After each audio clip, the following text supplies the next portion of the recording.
Surgery కంటే hospital bill అంటేనే భయం. అదే మధ్య తరగతికి అందుబాటు ధరలో వైద్యం. మెడిస్టార్ హాస్పిటల్స్ లో ఇవన్నీ బ్యాలెన్స్ అవ్వాలంటే as we are coming back, as women are getting more and more evolved and empowered. I'm not against women. I don't know why you have this impression. Personally, I believe in harmony of coexistence of everybody. నేను ఒక side పట్టుకుని I feel fighting for rights comes from indignation and I don't feel indignant. మీరు చెప్పిన philosophy apply చేసుకుంటాం. But హార్మోనియస్గా ఈ మొత్తం మానవాళి ఎదిగి స్త్రీ పురుషులు అన్యోన్యంగా జీవించాలంటే ప్రపంచంలో ఎనర్జీస్ ఇంటర్ప్లే ఎలా ఉండాలంటారు? Do you think just like women are turning into men, like meer cheppinattu, men are also developing softer, more emotional sides and turning into women? Yeah, I think see the whole thing, I would say it is almost a scientific involvement of society. Gender equality, social equality ane dantlo to neutralize అయిపోతుంది. There is no such thing as okay, women ki konni attributes undachu, వాళ్ళ observation power, getting in to details అనేది వాళ్ళకి natural ఆర్డర్లో కొంచెం ఎక్కువ ఉండొచ్చు, మగవాళ్ళకి ఇంకో దాంట్లో వేరేది ఎక్కువ ఉండొచ్చు, whatever no. But democratic free సొసైటీస్లో as it progresses more and more a sense of independence will come in everybody. కిడ్స్లో కూడా, చిల్డ్రన్లో కూడా. For example children, I think if they were 18 years 20 years కూడా డిపెండెన్స్ ఉండే 10 years తర్వాత 10 yearsలో they won't depend. అది ఓవరాల్ న్యాచురల్ ఎవల్యూషన్ అవుతుంది. So every person becomes independent of another person. They'll only use them or want them or interact with them on a purpose of what they decide for themselves. Yeah. So it is whole. So dantlo men and women will technically become equal. So this whole idea that you called repressed, of Ayn Rand feeling like a man to me, is because meer anadan prakaram if a woman's sexuality is her biggest power, and any woman is using primarily her mental, whatever jargon, theories and stories to live life, I feel that is unnatural. If a woman can live in her domain of feeling powerful and yet really be empowered in making choices, I think that's the ideal combination. What do you feel? See, ఇప్పుడు unnatural అంటే you're right about using the word unnatural, but society itself is unnatural. We as a human race, we are moving away from the natural order. దేవుడు ఏమేమి create చేస్తే we're trying to go opposite. దేవుడు చలి ఉంటే మనం heater పెట్టుకుంటాం, అది చేస్తే same thing is applying. Whatever man is creating in terms of society, advancement, machines, everything they are going against nature, and this is just a part of it. So genetically modified. Because man is going against, he is destroying what God created and creating the whole world for himself once again. That's what's happening. Dantlo meeku liberation, man, how we are having a far better life than animals in the forest. The same thing, the woman of today will have far better life than that. In the course of that, what is she missing out? Man imagination lo miss avutundi. Edi man imagination. ఇప్పుడు you were in a relationship, I was in a relationship, somebody else in a relationship. All of us wanted something ideal which we don't get. అది పోయిన తర్వాత దాని ఏదైతే trauma మనం అందరం suffer అయ్యామో, ఆ expectation నిలబడకపోవటం వలన మనం ఆ ట్రామాలోకి వెళ్ళాం. ఇదేం చేస్తుంది? New social order, that expectation it self is going. You are making a choice and you are taking a decision precisely at that moment. One. Second point, you are not మీ మొత్తం life అంతా పుట్టినప్పుడు పెళ్లి చేసుకుంటాం, తర్వాత నా భర్తతో ఉంటాను, తర్వాత నా పిల్లలు ఉంటారు అని ఆల్రెడీ ఒక you are not limiting your self to just fit into the family aspect of society. Today you can have, I want to be the biggest businessman, I want to do this, I want to go to the moon, I want to do this, I want to become a policeman. ఇలాంటి objectives, goals ఉండి దాంట్లో ఒక side లైన్లో ఒక భర్తో, హస్బెండో, లవరో, లేకపోతే multiple play కంపానియన్సో, are you want to have casual sex with anyone you feel like, ఇలా రకరకాల మీకు ఆస్పెక్ట్స్ ఉంటాయి. వాటిని జడ్జి చేసేది ఏంటి? మనకున్న ట్రెడిషనల్ దాంట్లోంచి రిలీజన్ తరపున ఏంటి అది ఇలా అని ఒక ఎథిక్స్, ఒక మారల్ తరపున జడ్జ్ చేస్తున్నప్పుడు మీరు you're looking at discrimination. But if you take it as a natural thing in terms of ఇవన్నీ లేనప్పుడు, దాన్ని బట్టి చూస్తే తన ఇష్టం తనదే. She is bearing the consequences of the decisions she is making. That's the point. చాలా మంది మహిళలు. సో ఇప్పుడు ఒక పాయింట్ చెప్తాను. There could be one women who's let's you take a porn star. A porn star is taking her sexuality as a weapon and Yeah, living out of and it. living out of it and making a statement. See, నా point is pan star కి prostitute కి difference ఏంటి? Prostitute is still doing in the dark, nobody knows. Pawn star is doing it in front of the camera, the whole world can see. So you feel that's liberation, That's ultimate liberation, and yeah, ultimate liberation అది. That is what is true empowerment for me. కాదు, ఇవన్నీ కూడా indignation నుంచి రావా రాము గారు? మీరు indignation? మీరు ఎప్పుడు ఇండిగ్నేషన్ ఉండకూడదు. Hmm. ఇప్పుడు ఎవరికో Indignation స్టేట్మెంట్ ఏంటి చేయడానికి, ఎవరికో స్టేట్మెంట్ చేయడానికో నా ఫ్రీడమ్ డిక్లేర్ చేయడానికి స్టేట్మెంట్ అనేది తను కాన్షియస్ గా చేయట్లా. I am saying that is the The theory I'm talking. philosophy Yeah, అంటారు. that's an underline. So yeah, that is what I'm saying. So anyway, that is a huge topic. I don't think it's about what we are talking about. Right. So నా point ఏంటంటే, బుర్కాలో ఒక అమ్మాయి ఉంటుంది, full చీర కట్టేసుకుని తలుపు వెనకాల నుంచి ఒక అమ్మాయి ఉంటుంది, అక్కడి నుంచి ఒక పాన్ స్టార్ ఉంటుంది. అంటే that is the gradation difference of how women can think. You know what I'm saying? అది సోషల్ ఆర్డర్, న్యాచురల్ ఆర్డర్లో ఇప్పుడున్న టెక్నాలజీ ఆస్పెక్టు అండ్ ఎంతవరకు వచ్చిన experiences, loss of the land, so many factors will play effect how each one happens. తెలుగులో ఇప్పటివరకు sensation cinema Shiva, దానికి తెలుగులో sequel ఎందుకు ట్రై చేయలేదు? ఇష్టం లేదా లేదా ఎలా? దాని Shiva I think is outdated subject. First of all, అంటే ఒక కాలేజ్ స్టూడెంట్స్ ఆ టైంలో ఉన్న ఒక రెజనెన్స్ తోటి, ఒక అప్పుడున్న అంటే ఈ రౌడీలు ఇలాంటి వాళ్ళు, కాలేజ్ కొత్త గూండాలు తిరగటం కానీ ఇలాంటివన్నీ అటు ఆస్పెక్ట్స్లో I feel it's a sequel అంటే దాని కంటిన్యూషన్ ఉండాలని కాదుగా, అక్కడ నుంచి ఎలాగైనా టర్న్ తీసుకోవచ్చుగా. ఇంకోటి నాకు అంటే ఇప్పుడు నేను శివ తీసిన డైరెక్టర్ని కాదు ఇప్పుడు, ఎందుకంటే నా మైండ్ దాంట్లో వర్క్ అలాంటి స్పీర్లో ఇప్పుడు వర్క్ చేయట్లేదు. ఓకే. సో నేను ఈ మధ్యన 25th ఇయర్ కోసం నాగార్జున నేను ఏదో ఒక డాక్యుమెంటరీ చేద్దాం అనుకుని నేను మళ్ళీ చూశాను సినిమా. ఇది 25 years అయ్యాక చూశాను ఆ సినిమాని. నాకు అసలు ఏమాత్రం నచ్చలేదు సినిమా, ఎందుకంటే I'm a change person. Maybe for the worse, better అని అంట్లా, it could be for the worse, it could be different అని నా ఒపీనియన్. ఇప్పుడు బాంబే మాఫియా ఇలాంటి మైండ్స్ స్టడీ చేసిన తర్వాత ఎవడో సైకిల్ చైన్ తెంపి కొట్టడం అనేది నాకు చాలా చిన్నపిల్లల సినిమాలో ఉంది అది ఇప్పుడు చూస్తే. బట్ ఆఫ్ కోర్స్ ఆ టైం పీరియడ్ వేరు, నేను వేరు, ఆ టైంలో నేను ఆలోచన ఎక్స్పోజర్ వేరు. కానీ సత్య సినిమా చూస్తే ఇప్పటికీ కొత్తగానే ఉంది నాకు. ఈ మధ్యన చూశాను మళ్ళీ, అంటే నియర్లీ 12 years 18 years తర్వాత.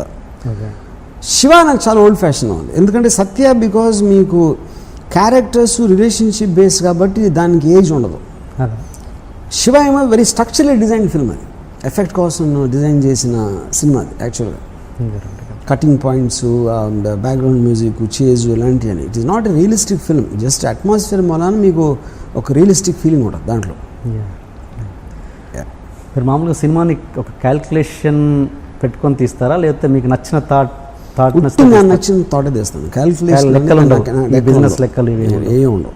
మీరు శివ టైంలో ఎడిటర్ శంకర్ గారు, మీకు అప్పుడు గుర్తున్నారైనా? శంకర్ ఎడిటర్ గారు, ఆయన అప్పుడు మీరు బాగా ఇష్టపడి పెట్టుకున్న ఎడిటర్ అనుకుంటా బహుశా. అప్పుడు మీకు బాగా ఇది వర్క్ చేశారు.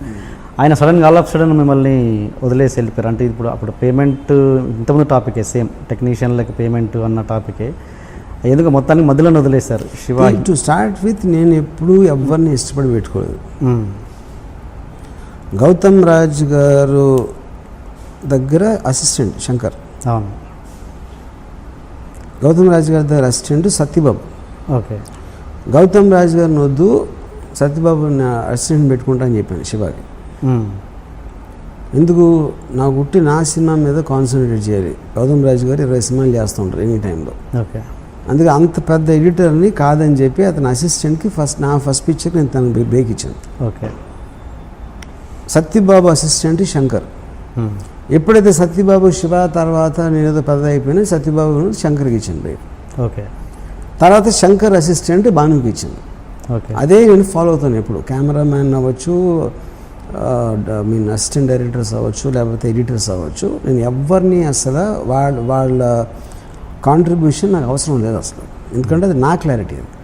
ఓకే. ఎక్కడైనా మీరు చూడండి వాళ్ళ అసిస్టెంట్లు మెయిన్ వాళ్ళు అవుతూ ఉంటారు నా మొత్తం సినిమాలో. అలాగే గోపాల్ రెడ్డి అసిస్టెంట్ రసూల్ అసిస్టెంట్ ఇంకెవడు విజయ్. ఓకే. అలా వస్తూ ఉంటున్నాడు. అప్పుడు అప్పట్లో శంకర్ అసలు గుర్తు లేదు, అంటే నాతో పనిచేసాడు అఫ్ కోర్స్ అయినో, కానీ శంకర్ ఎప్పటి నుంచి నాతో చేయడం ఎందుకు చేయలేదు అనేది నాకు అసలు ఐడియా లేదు. బయటికి వెళ్ళినందుకు మీరు బాధపడ్డారు అదే ఓకే. నేను ఎవ్వరు బయటికి వెళ్ళినా నేను బాధపడటానికి జరగదు. ఓకే, నాకు బయటికి వెళ్ళిన కూడా మీరు చెప్పారు నాకు తెలియదు అసలు శంకర్. ఓకే, ఇందాక మీకు చెప్పాను కదా, రసూలు నేను గాయంలో బ్రేక్ ఇచ్చిన తర్వాత నెక్స్ట్ సినిమా తన నాగార్జున సినిమా ఏదో ఉంది అంటే అనగనగా ఒక రోజుకి స్టిల్ ఫోటోగ్రాఫ్ అని నేను కెమెరామెన్ చేశాను. అలాంటి మెంటాలిటీ ఉన్నప్పుడు ఎవడెళ్తే ఎక్కడికి వెళ్తే ఏంటి అసలు? ఓకే, మీరు బిగినింగ్ ఒక సామాన్య కుటుంబంలో వచ్చిన ఆర్జీవి గారు ఈరోజు ఒక పెద్ద వ్యవస్థలా తయారయ్యారు. అంటే ఇది ఎట్లా పాసిబుల్ అయిందని మీరు అనుకుంటుంటారు?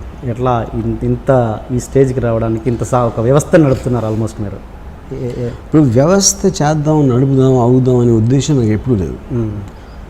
నాకు తెలిసినప్పటి నుంచి ఇప్పటి వరకు, ఇవాళ నేను మాట్లాడుతున్న ఈ టైం వరకు నా ఇష్టం వచ్చినట్టు నేను బతుకుతాను అని ఒక డెసిషన్లోంచి నా టోటల్ లైఫ్ జర్నీ అనేది ట్రావెల్ అవుతాను. ఓకే, నేను ఏంటి అవునా కాదా, పెచ్చోడా లేకపోతే కర్కోట కూడా లేకపోతే మాసగాడ ఏమనుకున్నా సరే వేరే వాళ్ళ పర్సెప్షన్ అది. నా పర్సెప్షన్లో ఫస్ట్ నుంచి నేను అనుకున్నది, నేను చెప్పింది, మెయింటైన్ చేసింది, నేను చాలా చాలా స్వార్థపరుణ్ణి, నేను అన్ని చేసినా నా కోసమే చేస్తాను. అదే అంటే ఈ స్టేజ్ కారణం కూడా రావడానికి నాకు తెలీదు. ఈ స్టేజ్ రావచ్చు, వేరే స్టేజ్ రావచ్చు, నేను ఎవడన్నా చంపేసి ఉండొచ్చు, లేకపోతే నా డైరెక్టర్ అయి ఉండకపోవచ్చు, ఏదైనా అది నా చేతిలో లేదు కదా. నేను నా డెసిషన్స్ మాత్రమే నా చేతిలో ఉంటాయి. ఓకే, నొప్పించక తానొవ్వక తప్పించుకు తిరుగువాడు ధన్యుడు సుమతి అని అంటూ ఉంటారు. అంటే ఎదుటి వాళ్ళని నొప్పించకుండా మసులుకోవడంలో చాలా విజ్ఞత ఉంది అని అంటూ ఉంటారు. కానీ రామ్ గోపాల్ వర్మ గారు లౌక్యంగా ఉంటారా, కుండ బద్దలు కొట్టి వాస్తవాల్ని చెప్తారా? ట్విట్టర్లో, ఫేస్బుక్లో ఆయన చెప్పేవని మనం వింటూనే ఉన్నాం. వర్మ గారు ఏమంటారు మీరు? ఇప్పుడు ఒక్క చిన్నదండి, ఎదుటివాడిని నొప్పించకుండా ఎదుటివాడిని ఎదవనట్లాగా చేయాలి, అది యాక్చువల్గా లౌక్యం. ఏమిటి మళ్ళీ చెప్పండి. నొప్పించక తానొప్పక తప్పించుకు తిరిగాడు ధన్యుడు స్వామి. నొప్పించక తానొప్పక ఇంటెన్షన్ కాదు, ఎదుటివాడిని ఎలా ఎదవని చేయాలి అనేది కూడా లౌక్యం అవుతుంది. అంటే you are trying to play with the other guys intelligence. ఇప్పుడు తెలివి అనేది ఒక అనలిటికల్ పవర్ సంబంధించింది. కానీ మీ తెలివి ఎగ్జిబిట్ చేసినప్పుడు దాని రిసీవర్లో దాన్ని అర్థం చేసుకునే తెలివి ఉందా, అతనికి వేరే అజెండా ఉందా, ఇదే తెలివిని అతను ఎలా తీసుకుంటాడో తనకున్న పరిస్థితి బట్టి తనకు కావాల్సిన అవసరం బట్టి అంటే ఈ రకరకాల ఫ్యాక్టర్స్ ఇన్ఫ్లుయెన్స్ చేస్తాయి. అది మనం అర్థం చేసుకుని అది ఎట్లా ఇన్ఫర్మేషన్ ఇవ్వాలనేది లౌక్యం నా దృష్టిలో. అంటే డిప్లొమాసీ ఆస్పెక్టా, మైండ్ గేమా, లేకపోతే all of them are in the same thing. ఈ practical application of a very direct intelligence అనేది ఆ కోవలోకి వస్తుంది నాకు. అంటే ఉదాహరణకి నేను ఒక ఇది చెప్తాను, డైరెక్ట్గా నేను ట్రై చేస్తున్న రోజుల్లో ఇప్పుడు అన్నపూర్ణ స్టూడియోస్ అవ్వచ్చు, సినిమా ఇండస్ట్రీలో వాళ్ళందరూ కూడా ఒక రకమైన సినిమాలు ఆడుతూ ఉండే ఆ టైంలో. గోపాల్ రెడ్డి సినిమా లేకపోతే అంటే ఎస్ గోపాల్ రెడ్డి నేను చెప్పేది, కోడి రామకృష్ణ గారి సినిమా అలాంటి, లేకపోతే బాలకృష్ణ గారి బ్రేక్ డ్యాన్స్, ఆటల టైంలో నేను శివ లాంటి స్టోరీ తీయాలంటే అంటే తీసిన తర్వాత ఎఫెక్ట్ వేరు. ఏదో కాలేజ్ స్టూడెంట్ ఒక ఇంటెన్సిటీ ఉన్న ఒక క్యారెక్టర్ అలా అంటే నోబడీ కూడా అండర్స్టూడ్ ఆల్సో ఏంటి అదని. అవును, నా మైండ్లో ఉంది, నాకు ఒక కన్విక్షన్ ఉంది. కానీ నా కన్విక్షన్ని నేను మాటల ద్వారా ఎట్లా చెప్పగలుగుతాను?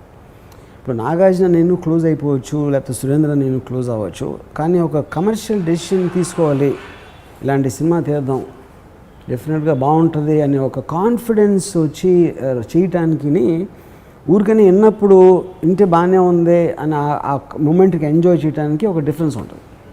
అప్పుడు నేనేం చేశాను, కలెక్టర్ గారు అబ్బాయి అని సినిమా తీశాను సురేంద్ర. కలెక్టర్ గారు అబ్బాయి సినిమా తీసి అది చాలా బాగా ఆడింది ఆ టైంలో.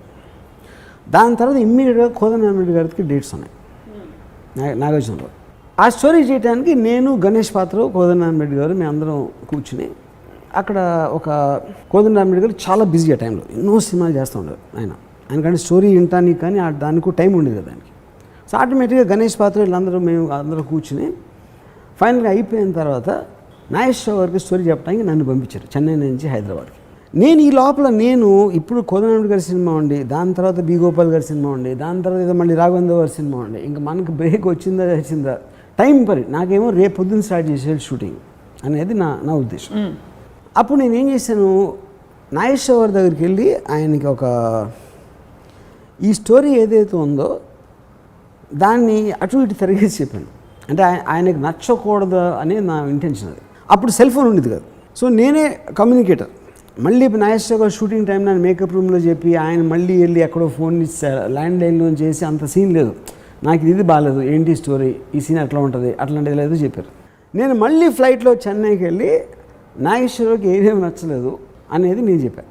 ఇది ఆయన చెప్పింది కాకుండా, అంటే నాగేశ్వర గారు చెప్పింది నేను చెప్పింది దాన్ని బట్టి సడన్గా స్టోరీ అనేది లేదు. ఇంకా అది నేను దానికి డ్రైవ్ చేశాను టోటల్గా. మైండ్ గేమ్స్ నా మైండ్ గేమ్ అది.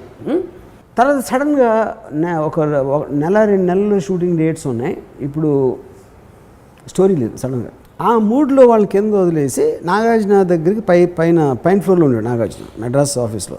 నాగార్జున దగ్గరికి వెళ్ళి నాకు ఇలా నాగేశ్వర గారికి స్టోరీ నచ్చలేదు, నేను ఇప్పుడు ఎలాగో నాకు బ్రేక్ ఇచ్చే ఉద్దేశం ఉన్నప్పుడు నా స్టోరీని ఆల్రెడీ విన్నావు, నీ ఇప్పుడు డేట్స్ ఖాళీ ఉన్నాయి కదా, ఇప్పుడు ఇవ్వచ్చు కదా అని ఒక సజెషన్ ఇచ్చాను నాగార్జున. అప్పుడు సురేంద్ర పైకి వచ్చారు. సురేంద్ర ఇంటి పైకి వస్తే అన్నప్పుడు కోదండరామిరెడ్డి స్టోరీ లేనప్పుడు రాముద్దు చేసేద్దాం, అలాగే ఓకే ఓకే ఓకే అని వాళ్ళిద్దరూ డెసిషన్ తీసుకున్నాక వెంకట్ లేరు అప్పుడు. వెంకట్ ఆల్సో ఇస్ ప్రిన్సిపల్గా నాగేశ్వర గారు పెద్ద అబ్బాయి. నేను వీళ్ళిద్దరిని ఉంచి నా వెంకట్ ఏమో రాత్రి వచ్చారు ఇంటికి. వెంకట్ వస్తే నేను సురేంద్ర నాగార్జున డెసిషన్ తీసుకున్నారు నాతోనే సినిమా తీయటానికి నెక్స్ట్ అని చెప్పారు. అంటే ఏంటో చెప్పిన దాంట్లో తీసుకున్నారు, కానీ వాళ్ళు కూడా వెంకట్ని అడుగుదాం అనుకుంటున్నారు. కానీ నాగార్జున సురేంద్ర కలిసి ఆల్రెడీ డెసిషన్ తీసుకున్నారు అనేది ఒకటి. వెంకట్ కూడా నా మీద ఇంప్రెషన్ ఉంది, లేదని కాదు. అప్పుడు వెంకట్తో కూర్చొని రాత్రి 12 o'clock వరకు మీ రమ్ తాగి ఇది అది అని చెప్పి ఎమోషనల్గా made him close to me. So నేను లేకుండా ముగ్గురులో ఎవరో ఏ ఇద్దరు కలవకుండా ఒక చిన్న కాపలా కాశాను, పైకి కిందకి అన్ని తిరుగుతా. సో ఫైనల్గా ఈ ముగ్గురు ఉన్నప్పుడే ఆ టాపిక్ రావాలి అనేది ఆ ముగ్గురికి కలిసి, అంటే నేను అందరినీ పిలిచినట్టు కాకుండా వాళ్ళు ముగ్గురు ఉన్నప్పుడు మళ్ళీ నేను అది టాపిక్ లేపాను. That is the first time that took a combined decision. ఏది రాముతో సినిమా చేయాలి అని. దానివల్ల నాకు సినిమా ఇచ్చారని కాదు, ఫైనల్గా నాకు ఇచ్చింది వాళ్ళకి నా మీద ఉన్న ఇంప్రెషను, నా మీద ఉన్న నా స్టోరీ నేను బాగా చేయగలుగుతాను ఒక నమ్మకం ఉంది, నా మీద పర్సనల్గా ఇంప్రెషన్ ఉంది. కానీ ఈ డెసిషన్ అప్పుడు తీసుకోవటానికి మాత్రం ఇది నా లౌక్యం, నా మైండ్ గేమ్ ఉపయోగించి క్రియేట్ చేసిన ఒక సిచ్యువేషన్. అది ఇవన్నీ నేను చేయకుండా ఊరికైనా స్టోరీ చెప్పేసి కూర్చుంటే శివ వచ్చేది కాకపోవచ్చు ఒక పర్టికులర్ స్టేజ్లో, లేకపోతే 3-4 ఏళ్ళు ఇంకా ఎక్కువ పట్టి ఉండటం కూడా ఛాన్స్ ఉంది. ఎందుకంటే మనిషికి ఎప్పుడు అప్పుడున్న ఆ తర్వాత సినిమా ఫ్లాప్ అవ్వచ్చు, లేకపోతే ఇంకా పెద్ద హిట్ అవ్వచ్చు, శివ లాంటిది కాకపోవచ్చు, ట్రెండ్ మారిపోయిందని అనుకోవచ్చు ఎవరైనా, అనుపూర్ణ స్టూడియోస్ వాళ్ళు. ఇలాంటి రకరకాలు జరగడానికి ఛాన్స్ ఉంటుంది. సో ఇప్పుడు లోహా గరం హే మార్దో హతోడా అని ఒక సామెత ఉంది. అవును, సరిగ్గా టైం వచ్చినప్పుడు అయిపోతుంది. ఆ టైంని కరెక్ట్గా చేయటానికి దానికి ఇలా ఇటు జరిపించడానికి నా లౌక్యంతో నేను తెచ్చుకున్నా బ్రేక్. అది లౌక్యంలో భాగం అంటారా? లౌక్యంలో భాగం అంటారా? This is in a sense I think. అంటే నాకు లౌక్యంకి ఇప్పుడు అది కూడా ఏంటి, ఇప్పుడు నేను ఏం చెప్తున్నా, ఆయన నచ్చలేదంట, డైరెక్ట్గా ఎవరి మీద కోపం రాకుండా, ఎవరిని అపోజిషన్గా ఫీల్ అవ్వకుండా మీ చర్యల్లో ఉన్న ట్రూత్ని కొంచెం అటు తిప్పి ఇటు తిప్పి, అది ఒకటి చెప్పకుండా ఒకటి చెప్పి ఒకటి ఎక్కువ చెప్పి ఇవన్నీ చేసి, ఎప్పుడైతే ఈ ముగ్గురిని నేను చేశానో నెక్స్ట్ నేను ఇమ్మీడియట్గా సురేంద్ర కోదండరామిరెడ్డి గారికి తెలిస్తే ఆయన సినిమా క్యాన్సిల్ అయిందని బాధపడతారు, బయట నుంచి తెలియకుండా మీరు ఇప్పుడే చెప్పాడని చెప్పాను. ఆయన వెళ్ళి కోదండరామిరెడ్డి గారికి వెళ్ళి చెప్పి, ఇలాగా మన స్టోరీ లేదు కదండి, ఈసారికి రాముతో వెళ్దాం అనుకుంటున్నాం ఈ డేట్స్ తోటి, మనం తర్వాత చేద్దామండి అని చెప్పారు. అలా చెప్పగానే కోదండరామిరెడ్డి గారు కాకుండా ఎవడో కొత్త రామగోపాలంతో తీస్తున్నారు అనేది బయటకు వచ్చేసింది. సో దాంతో మొత్తం సెట్ అయింది. కానీ ఇన్ని నేను చేసిన నా మనసులో ఏంటి, నాకు డెఫినెట్గా వాళ్ళు తీసే సినిమా కన్నా శివ చాలా పెద్ద సినిమా, చాలా మంచి సినిమా అనేది నాకు కన్విక్షన్ ఉంది. ఆ కన్విక్షన్ నాకు ఉంది కాబట్టి నేను మోసగాడినా కాదా అనేది సబ్జెక్టివ్ పాయింట్ అక్కడ. అది మళ్ళీ ఇప్పుడు హిట్ అయిపోయింది కాబట్టి మీరు మోసగాడు కాదు. కానీ శివ హిట్ అయినా ఫ్లాప్ అయినా నా ఇంటెన్షన్ అన్నా, మీకు మోసం అనేది నా కేవలం అది తెచ్చుకుని నేను డబ్బులు తెచ్చుకోవాలో ఇలాంటి దానికి నేను జెన్యున్గా బిలీవ్ చేసిన దానికోసం నేను చేసిన దానికి ఉన్న డిఫరెన్స్. నేను బిలీవ్ చేసింది కరెక్ట్ అవ్వకపోవచ్చు, that is the result of the decision. Audience మీ అంచనా లోపం కావచ్చు, కానీ ఇంటెన్షన్ లోపం కాదు. నా ఇంటెన్షన్లో I genuinely believed that's it's going to be a better option for them and for better option for everybody. So ఇదంతా లౌక్యం. ఎందుకంటే ఇదంతా లౌక్యంలో భాగం అంటారు బికాస్ అది లౌక్యం అంటే ఇప్పుడు కర్ర విరగకుండా అంటే లౌక్యం అనేది చాలా very mild word. Okay, let us say it's a mind game. మీరు చాలా కరెక్ట్గా మొదలెట్టారు. కర్ర విరగకుండా పాము చావకుండా. అంటే అది దాని వల్ల ఎక్కడికి ఎవరు వెళ్ళరు. మీరు అనుకున్నది ఇంకొకలాగా ఉన్న ట్రూత్ని మీరు బెండ్ చేసో ఎరగొట్టో లేకపోతే ఎరగొట్టేమో బెండ్ చేసామని తెలియకుండా ఒక ఎనర్జీని ఛానలైజ్ చేయటం అనేది నా ఉద్దేశంలో that is also part of it. ఎందుకంటే మీకు మైండ్ గేమ్ అనేది మీకు నెగిటివ్ కాంటేషన్ కూడా ఉంది దాంట్లో. అవును, దీంట్లో నెగిటివ్ కాంటేషన్ లేదు. Exactly that is the reason I think very thin line between the దీన్ని లౌక్యం అని అంటారు, మైండ్ గేమ్ అని అంటారు. మైండ్ గేమ్స్ ఆడుతున్నాడు రా అంటే బాగా ప్లే చేస్తున్నారు. Maybe it is more leaning towards mind game positively, but I think that is the point. అంటే రాజుగారు పెద్ద భార్య బాగా మంచిది అంటారు. కరెక్ట్. అలాగేనా? అదే సేమ్.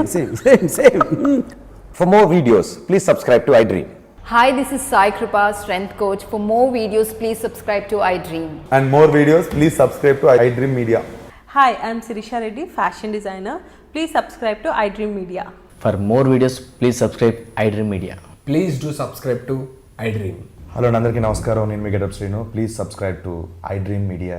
iDream అంటే నా కళల ఛానల్ను సబ్స్క్రైబ్ చేసుకున్న నోరు తిరుగుతలేదు, మీరైతే గంట గుర్తు కొట్టండి.